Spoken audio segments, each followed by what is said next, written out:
అంటే ఒకడు ధైర్యంగా ఈ కూటమి ప్రభుత్వం నన్నేమీ చెయ్యదు, నేను అది కూడా వెంకటేశ్వర స్వామి ఆలయం ముందరనే ఓ తాగుబోతు వెధవ ఇంత అసాంఘికంగా ప్రవర్తిస్తే ఏ కాడికి వెళుతుంది వీళ్ళ ధర్మ పరిరక్షణ?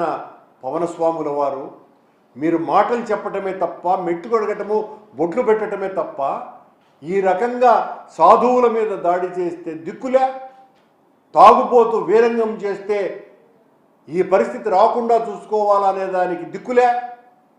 ఇంత అరాచక పోకడలు సాక్షాత్తు వెంకటేశ్వర స్వామి ఆలయ ప్రాంగణంలోనే జరుగుతున్నాయి. ఆలయ అధికారులకు, మీ కూటమి నాయకులకు ఊడిగం చేస్తూ దర్శనాలు చేయించటం తప్ప, మేము మా హయాంలో 5,000కు మించలేదు విఐపి బ్రేక్, మీ హయాంలో ఇప్పటికి 7,500 దాటిపోయినాయి.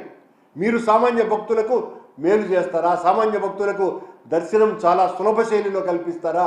మీరు వచ్చి అధికారంలోకి 9 నెలలుగా పైనయింది, ఒక్క చిన్న మార్పు జరిగిందా?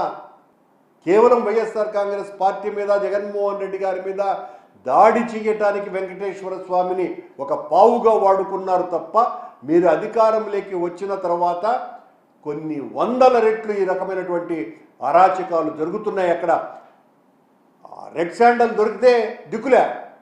ఇప్పటికి 4 సార్లు పట్టుబడ్డది మీ హయాంలోనే.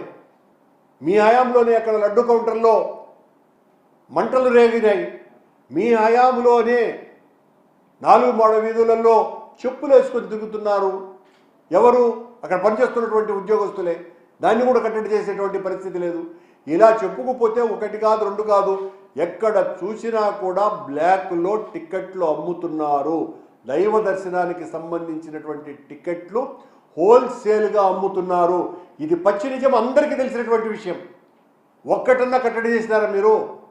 ఒక్కటి కూడా కట్టడి చేయకపోగా అత్యంత పరమపూజ్యమైనటువంటి దాదాపు 100 మంది స్వాముల పట్ల, సాధువుల పట్ల అమానుషంగా, అమానవీయంగా, కర్కశంగా కూటమి ప్రభుత్వం వ్యవహరించింది.